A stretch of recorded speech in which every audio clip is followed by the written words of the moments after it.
Hi ಎಲ್ಲರಿಗೂ ನಮಸ್ಕಾರ. ಎಲ್ಲ ಹೇಗಿದ್ದೀರಾ? ಎಲ್ಲ ಚೆನ್ನಾಗಿದ್ದೀರಾ ಅಂದ್ಕೊಂಡಿದ್ದೀನಿ. ಬನ್ನಿ ಫ್ರೆಂಡ್ಸ್, ಇವತ್ತು ನನ್ನ ಮುದ್ದಿನ ಕೃಷ್ಣನ ಬಗ್ಗೆ ತಿಳ್ಕೊಳ್ಳೋಣ ಬನ್ನಿ. ನೋಡಿ ನನ್ನ ಮುದ್ದು ಕೃಷ್ಣ ಹೆಂಗೆ ನೋಡ್ತಾ ಇದ್ದಾನೆ ನೋಡಿ, ಬನ್ನಿ ನೋಡೋಣ ಬನ್ನಿ. ವಿಷ್ಣುವಿನ 8ನೇ ಅವತಾರವಾದ ಕೃಷ್ಣನು ಹಿಂದೂ ಧರ್ಮದಲ್ಲಿ ಅತ್ಯಂತ ಪ್ರೀತಿಯ ಮತ್ತು ಪೂಜ್ಯ ದೇವತೆಗಳಲ್ಲಿ ಒಬ್ಬನು. ಮಹಾಭಾರತ ಎಂಬ ಮಹಾಕಾವ್ಯದಲ್ಲಿ ಹೇಳಲಾದ ಅವನ ಜೀವನ ಕಥೆಯು ಪ್ರೀತಿ, ಭಕ್ತಿ ಮತ್ತು ಆತ್ಮ ಸಾಕ್ಷಾತ್ಕಾರದ ಪ್ರಯಾಣವಾಗಿದ್ದು, ಇದು ಯುಗಗಳಲ್ಲಿ ಲಕ್ಷಾಂತರ ಜನರಿಗೆ ಸ್ಫೂರ್ತಿ ನೀಡಿದೆ. ಕೃಷ್ಣನು ಭಾರತದ ಮಥುರಾದಲ್ಲಿ 5000 ವರ್ಷಗಳ ಹಿಂದೆ ದೇವಕಿ ಮತ್ತು ವಾಸುದೇವರಿಗೆ ಜನಿಸಿದನು. ಅವರನ್ನು ದೇವಕಿಯ ಸಹೋದರ ದುಷ್ಟ ರಾಜ ಕಂಸನು ಬಂಧಿಸಿದನು. ದೇವಕಿಯ 8ನೇ ಮಗು ತನ್ನ ವಿನಾಶ ಎಂದು ಕಂಸನಿಗೆ ಭವಿಷ್ಯವಾಣಿಯಿಂದ ಹೇಳಲಾಗಿತ್ತು. ಆದ್ದರಿಂದ ಅವನು ದಂಪತಿಗಳನ್ನು ಬಂಧಿಸಿ ಅವರ ಮೊದಲ 6 ಮಕ್ಕಳನ್ನು ಕೊಂದನು. ಕೃಷ್ಣ ಜನಿಸಿದಾಗ ವಾಸುದೇವನು ಅವನನ್ನು ಸೆರೆಮನೆಯಿಂದ ಹೊರಗೆ ತೆಗೆದುಕೊಂಡು ಹೋಗಿ ತನ್ನ ದತ್ತು ಪೋಷಕರಾದ ನಂದ ಮತ್ತು ಯಶೋದೆಯವರೊಂದಿಗೆ ವೃಂದಾವನ ಗ್ರಾಮದಲ್ಲಿ ಬಿಟ್ಟು ಹೋದನು. ಕೃಷ್ಣ ವೃಂದಾವನದಲ್ಲಿ ಚೇಷ್ಟೆಯ ಮತ್ತು ತಮಾಷೆಯ ಮಗುವಾಗಿ ಬೆಳೆದನು.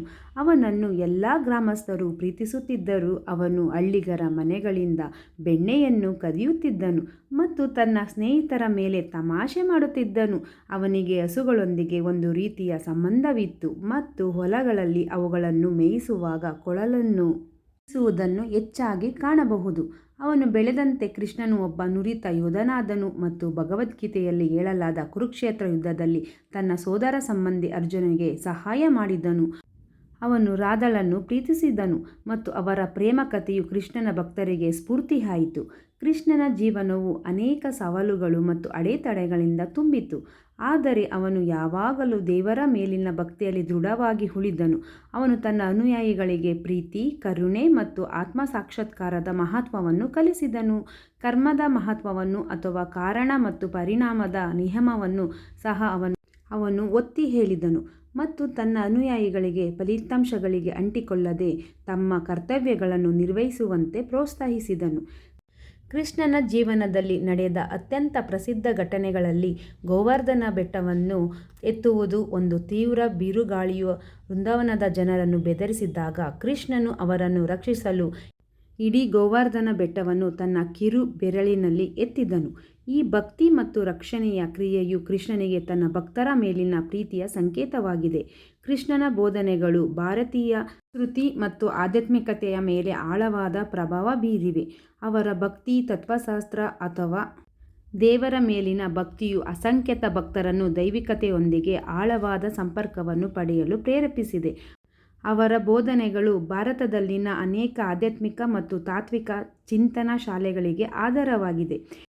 ಇಂದು ಪ್ರಪಂಚದಾದ್ಯಂತ ಲಕ್ಷಾಂತರ ಜನರು ಕೃಷ್ಣನನ್ನು ದೈವಿಕ ಜೀವಿ ಎಂದು ಪೂಜಿಸುತ್ತಾರೆ ಮತ್ತು ಅವರ ಜೀವನ ಕಥೆಯು ಎಲ್ಲ ವಯಸ್ಸಿನ ಮತ್ತು ಹಿನ್ನೆಲೆಯ ಜನರನ್ನು ಪ್ರೇರೇಪಿಸುತ್ತದೆ.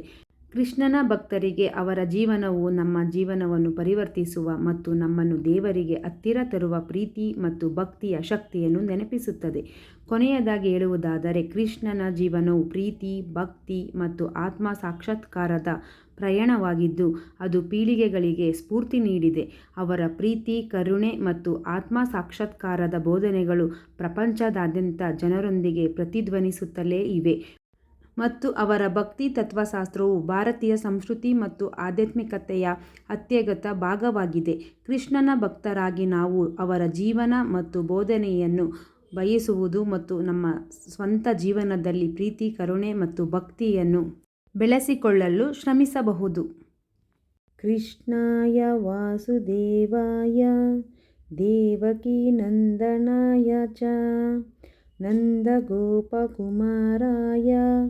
ಗೋವಿಂದಾಯ ನಮೋ ನಮಃ.